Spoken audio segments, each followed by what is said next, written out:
विचार देण्यासाठी आलेल्या शिवसेनेच्या प्रवक्त्या प्राध्यापक डॉक्टर ज्योतिताई वाघमारे, त्याचबरोबर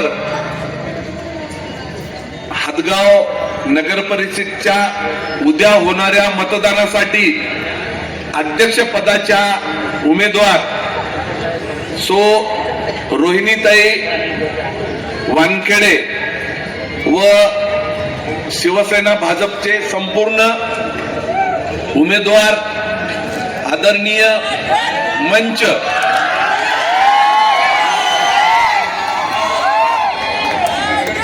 आदरणीय माजी खासदार सुभाषरावजी वानखेडे साहेब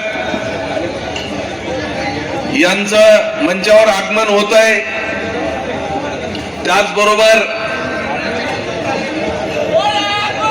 या नगर परिषदेवर ज्यांची एक हाती सत्ता होती त्या काँग्रेसनं या नगर परिषदेचं या हदगावचं विकास तर सोडा पण भकास केलेला आहे। यांना आपल्याला मतदान करायचं की ज्या एका वर्षामध्ये या हदगाव नगर परिषदेसाठी विविध योजनेचा प्रारूप आराखडा बनवला, बऱ्याच योजना मंजूर केल्या आणि बंधूंनो अध्यक्षपदासाठी आमच्या रोहिणीताई वानखेडे यांना का निवडून द्यायचं? पुढे उच्च शिक्षित बरोबर सॉफ्टवेअर इंजिनियर असलेले आमची रोहिणीताई, आत्ताच आपण मंचावर यांचे विचार ऐकले। बंधूंनो, जर हे स्थानिक नेतृत्व आपण बघितलं, त्यांना विकासाचं काही देणं घेणं नाही आणि जर अशा लोकांना आपण परत परत निवडून दिलं तर यांच्याकडून कुठल्याच अपेक्षा आता होणार नाही। बरं, यांच्याकडे सत्ता सुद्धा नाही, नगर विकास खातं नाही, ना महाराष्ट्रात सत्ता नाही, ना देशात सत्ता नाही। यांचा जाहीरनामा पूर्ण फसवा आहे। हे काय करू शकणार आहे? आज या चौकात आपण जिथं उभे आहोत या चौकाला मौलाना आझाद चौक म्हणून नाव आहे, परंतु आपण पाठीमागे जर या स्टेजच्या बघितलं तर घाणीचं साम्राज्य आहे। हे ओळखून 20 लाख रुपये या चौकाच्या सुशोभीकरणासाठी आणि अंडरग्राउंड ड्रेनेजसाठी मंजूर केलेले आहेत मी। अरे छोटी छोटी गोष्टी आहेत ते, पण वेळ कोणाला आहे? लोकांच्या समस्या ऐकून घ्यायला यांना वेळच नव्हता ना। या शहरात जिथून आपण एंट्री करतो तिथं त्या बस स्टँडच्या आवारात नुसत्या बाबळी वाढलेल्या होत्या। हीच गोष्ट लक्षात घेऊन महाराष्ट्रात येथे तत्कालीन परिवहन मंत्री महोदय यांच्याशी वारंवार प्रस्ताव सादर करून 134 व्यापारी संकुलाचे गाळे आम्ही मंजूर केलेले आहेत। कोणाला बघायचं असेल तर टेंडर नोटीस दाखवतो मी, सगळे डॉक्युमेंट मी जे बोलायलो सगळेच इथं हे परिवहन विभागाची टेंडर नोटीस लागलेली आहे 134 गाळ्याची। आम्ही जे तुम्हाला एलईडी वर दाखवलं प्रत्येक गोष्टीचे मी पुरावे घेऊन आणलो, प्रशासकीय मान्यता घेऊन आणलो। या शहराला बौद्ध बांधव वर्षानुवर्ष ती जमीन मागत होते, परंतु या नगर परिषदेच्या माध्यमातून कुठलंही काम केलेलं नाही यांनी, या लोकांनी। आणि एकीकडे सांगतात की काल मला म्हणले की ती वॉटर ग्रीड योजना आम्हीच केली आणि बाबूराव कदम आमदारांनी बंद पाडली। यांना लाजा कशा वाटत नाहीत? मी ज्यावेळेस आलो त्यावेळेस माझ्याकडे लेखी पत्र आहे, 98% काम झालेलं, म्हणजे 98% काम जर 132 गावच्या वॉटर ग्रीडचा झाला असेल तर 2% शिल्लक राहिलेलं आहे आणि 2% कशासाठी बंद पाडू? यांच्याकडून कुठल्याही अपेक्षा, कुठल्याही या शहराचा विकास होणार नाही. आज बंधन टेकडीच्या जागेवर 14.5 एकर जमीन आम्ही मोजमाप केलं आणि आज कलेक्टर कडे फाईल आहे, परंतु हे क्षेत्र नगरपालिकेच्या हद्दीमध्ये येत असल्यामुळं ती सही व्हायची राहिली आहे. 14.5 एकर देऊन आज 450 ते 400 कोटी रुपयाची आम्ही इथं विपश्यना सेंटर इगतपुरीच्या नंतर इथं करत आहोत. आज इथं मच्छी मार्केट किंवा मटन मार्केट नाही. आज नारायणराव राणे साहेबांचे चिरंजीव या त्यांच्याकडे खाता आहे. मी विनंती केली त्यांना की इथं मटन मार्केट आणि मच्छी मार्केट साठी एक वेगळं संकुल द्या, व्यापारी संकुल. त्यांनी सुद्धा देण्याचं मान्य केलं बंधूंनो, परंतु ते आणखी मंजूर झालेलं नाही. पण भाऊराव कदम एकदा कुणाला शब्द देते तर 100% करून दाखवतो. आज शिष्य वानखेड साहेबाचा आज आपल्या हातगावला नांदेड नाही तर भोकरला जाण्यासाठी जिल्हा सत्र न्यायालयाची मी पाठपुरावा केला आणि इथं जिल्हा सत्र न्यायालयाची लवकरच आपल्याला कुठल्याही कोर्टाच्या कामासाठी नांदेडला किंवा भोकरला आता जाण्याची गरज पडणार नाही. लवकरच इथं जिल्हा सत्र न्यायालय सुद्धा सुरू होईल. मी तुम्हाला पेपर सहित बोलायलो. या शहरासाठी पूर्ण मच्छर नालीचे घाण वास, सांडपाण्याची व्यवस्था नाही.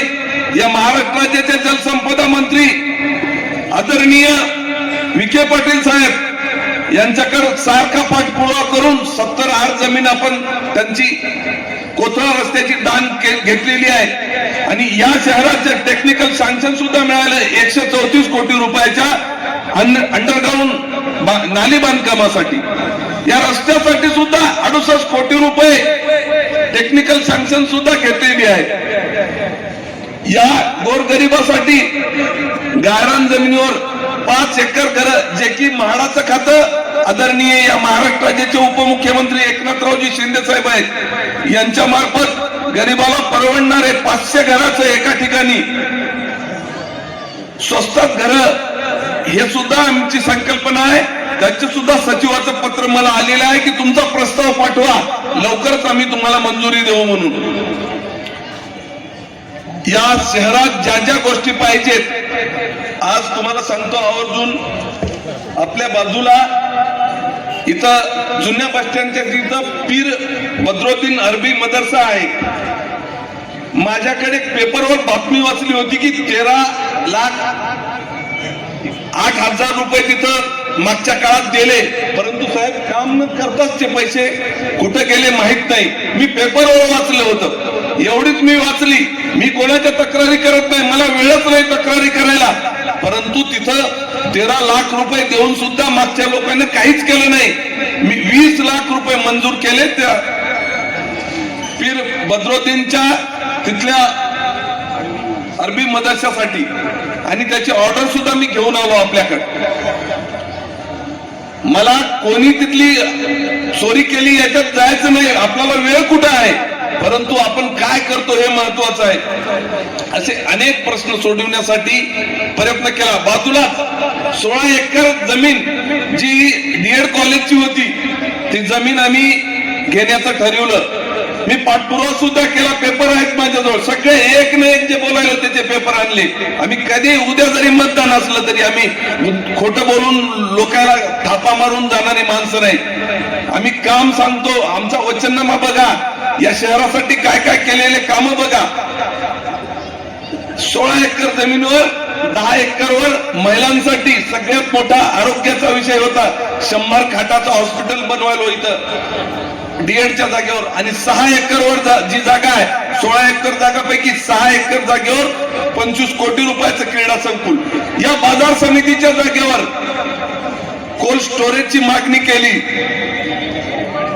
आणि त्याच्या माध्यमातून आपले फळं किंवा आपले बाहेरून आपण नांदेडून आणतो किंवा बाहेरून बाजारपेठेत या किंवा भाजीपाला 5 रुपये होते त्यावेळेस आपण रस्त्यावर फेकायला लागतात टमाटे, परंतु नंतर एकाच महिन्यात 100 रुपये भाव होते त्यावेळेस आपल्या कोल्ड स्टोरेज मध्ये जर ठेवला माल जशाचा तसा 3 ते 4 महिने माल राहते, म्हणून कोल्ड स्टोरेजची सुद्धा मागणी केलेली आहे.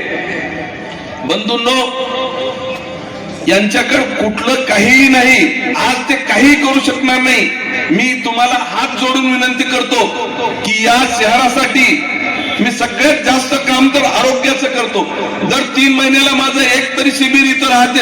आज इथं आपण सकाळीच मला काल रात्री जुन्या बस स्टँडच्या एरियाच्या मुस्लिम बांधवांनी विनंती केली की ही जिल्हा परिषद शाळा 1980 ला झाली आणि तिथं 10वी पर्यंतचे उर्दू आहे, परंतु 11वी 12वीची मागणी केली. निश्चितच 10वी नाही 11वी 12वी पर्यंत आणि नवीन वास्तू नवीन इमारत सुद्धा आम्ही देण्याच्या असे अनेक प्रश्न आहेत, पण वेळ नाही.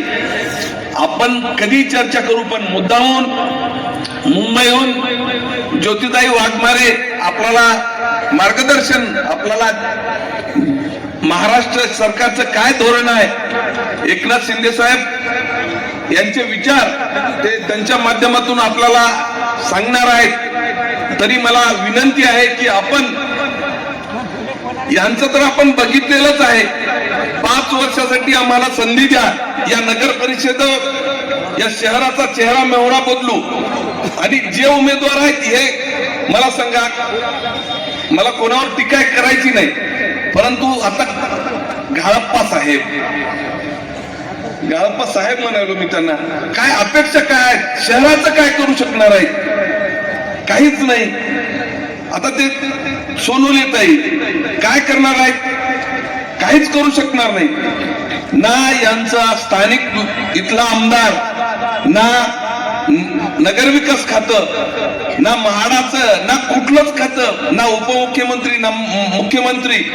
म्हणून अशा लोकांकडून अपेक्षा संपलेल्या आहेत. संपूर्ण मुस्लिम बांधव आमच्या सोबत आहे. मी प्रामाणिकपणे सांगतो की मुस्लिम बांधवाला आमच्या कुठल्याही काळात कधी धोका होणार नाही. आम्ही माझा हात उदाहरण घेतो, माझ्याकडे आम्ही जर जातीवादी असेल, हे काँग्रेसवाले सांगतात शिवसेना जातीवादी, सगळ्या गोष्टी गाडीतल्या होतात. गाडीतल्या आम्ही काय, आमचे कटकारस्थान जे काही होतं ते गाडीतले होतात. माझ्या गाडीत मी जेव्हापासून पहिली गाडी घेतली त्याच्या लहानपणापासून हारून नावाचा मुस्लिम बांधव आहे ड्रायव्हर 24 तास. मग आम्ही जातीवादी आहोत का?